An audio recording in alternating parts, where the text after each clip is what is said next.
Hi you guys, it's Alan here and welcome back. Today we're going to be looking at The Vanishing of Ethan Carter. Now I'm going to show you the trailer and also one of the game developers from there is going to do a little talk on it. This is all available on Steam. The game is currently $15.99, that's Great British pounds. And let me tell you, it looks amazing. So I hope you enjoyed the video and I'll see you all soon. Thanks for watching. Bye. Cases like this one didn't come along very often.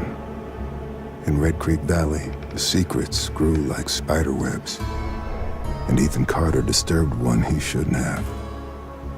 Now people were dying.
Hi, my name is Adrian Chmielarz and I am a game designer at The Astronauts. I want to show you a bit of the gameplay from The Vanishing of Ethan Carter and give you some insight into the design philosophy behind the game.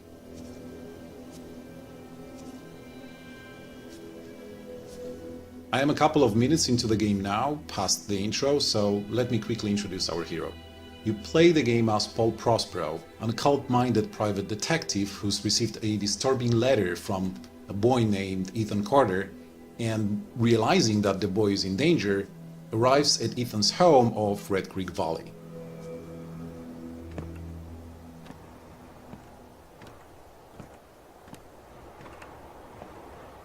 Red Creek Valley seemed like a quiet, ordinary place.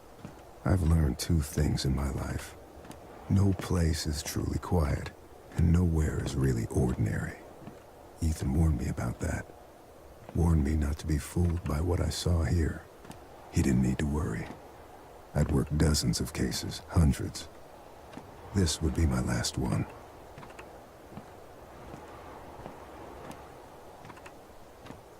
So that's our entrance into the valley.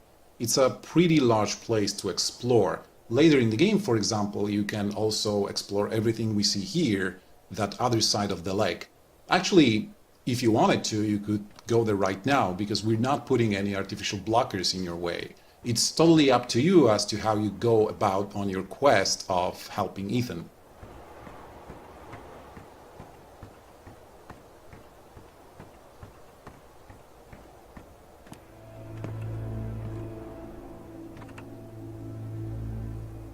When it comes to the interesting stuff you find in our game, there are two basic layers of examination. The first layer is you. We're happy to let you look around and think and speculate and draw your own conclusions about what you see. For example, you may notice that there is some blood on the rail car, but there is none on the bridge. So whatever bad happened, it didn't happen here. The second layer is this.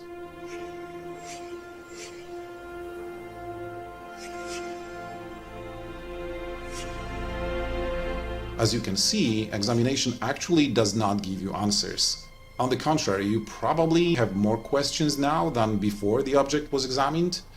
But what is happening with that crank word? Well, this is where we begin to scratch the surface of a certain special ability of our detective.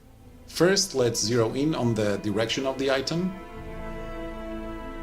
And now let's see the item's surroundings. Let's see, the crank is near some rocks by the water. That's our main clue to go on. But if you look a little longer, you can find additional clues as for the item's location, like the relation of this place to the dam we saw in the distance. Okay, so we know that the crank can be found on the lake's rocky shore. Let's go and see if we can find the item. This is a different type of approach to the problem of finding important items in the average adventure game. In Ethan Carter, you don't have to randomly comb the environment. All you need is to be aware of the environment and try to compare the vision you just had with what you see around you.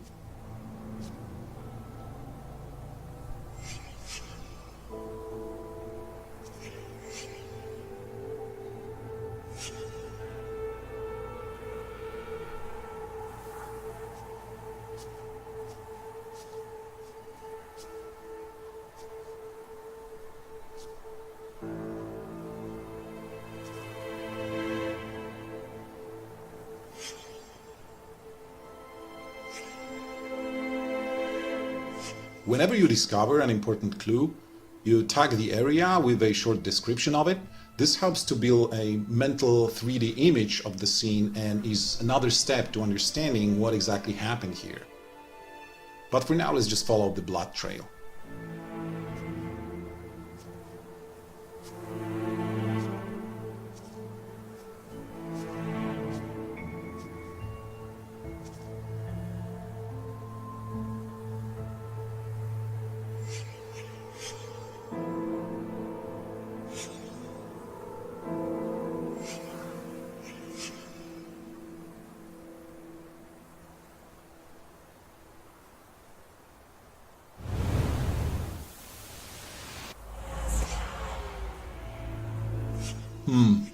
Alright, it seems I cannot connect with the deceased yet, as the death scene has been altered in some way. In short, the concept here is that the dead would happily talk to you, metaphorically speaking, but the world around them needs to be as they remember it right before their death.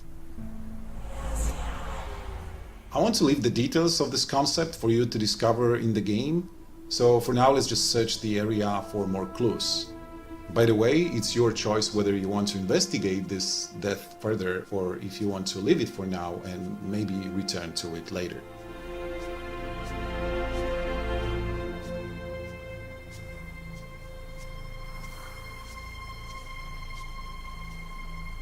A body of water, rocks, the dam in the distance. This must be the place where we can find the crank, so let's look for it.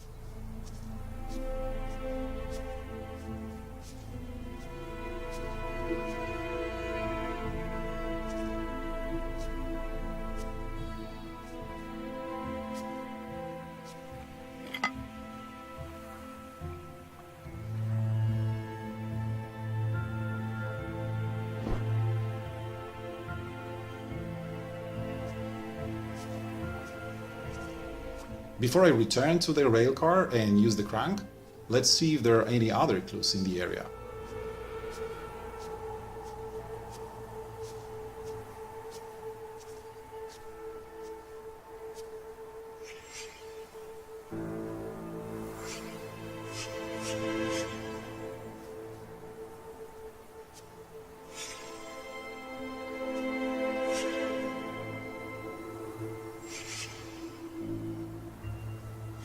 I know it's obvious to everybody that this is where the railcar stood originally for months or years, but we keep the game systems consistent, so if there is a place from which an object is missing, you can always locate such object through your vision, even if you already know the location of it perfectly well.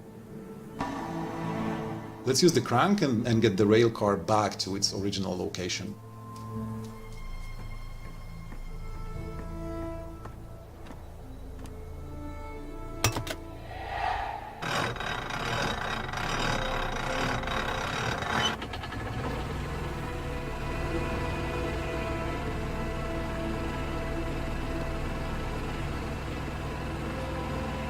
There is a couple more things to do in the area before it's restored to how it was right before the deceased's death, but I want to avoid spoiling this fragment of the game to death, So let's just travel in space and time to what can happen a bit later.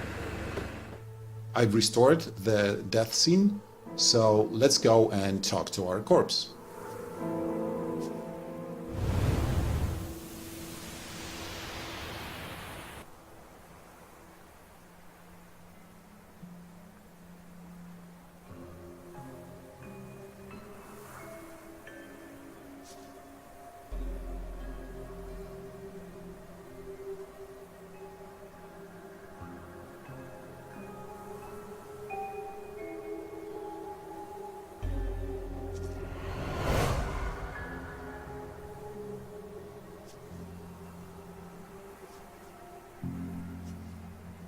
Physically, I am still in the same world as I was seconds ago, but mentally I am in a different place, surrounded by the strongest memories of the deceased's final moments.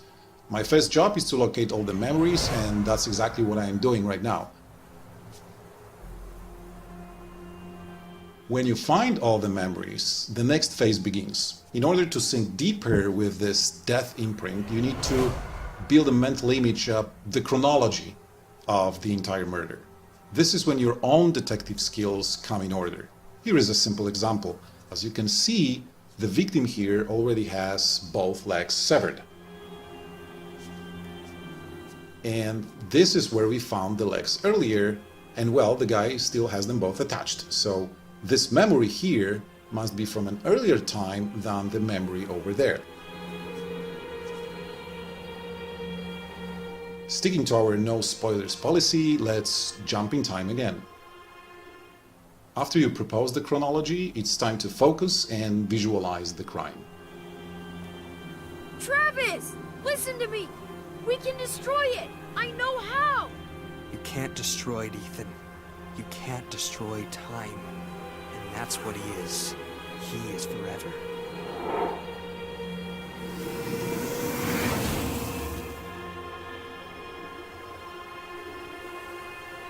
Okay, so something went wrong. It's not how it all happened. I got the first memory right, but not the second one. But I'll leave it for you to figure out the right order, so let's jump in time again. After you solve the chronology and thus sink deeper with the death imprint and understand it better what happened here and how it can help you find Ethan, you can see one more thing. Everything we dealt with previously happened before the deceased's death, but when we are in full sync, we can actually witness the dead man's first memory after his death. But that is another thing I do not want to spoil, so let me show you something else instead. Finding corpses and looking for Ethan is not the only thing you do in the game. There are places in the valley that are, let's say, different. Call them playgrounds or mini-worlds. They're places where our game's vision and imagination opens up the most, and it's up to you to discover their secrets. Let's take a quick look at one of such places.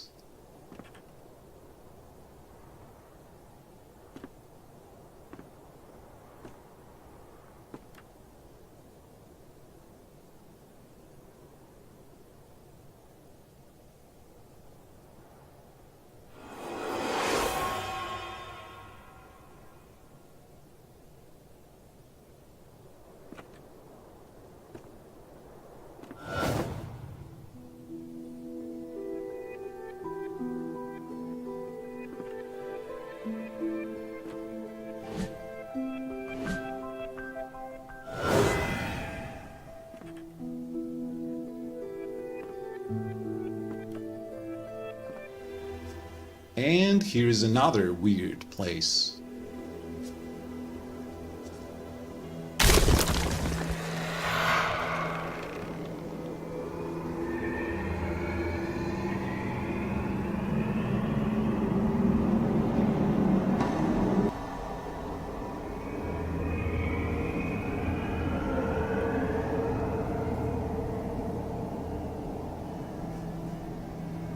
Okay, so I hope this video gave you a good idea of what kind of game The Vanishing of Ethan Carter is.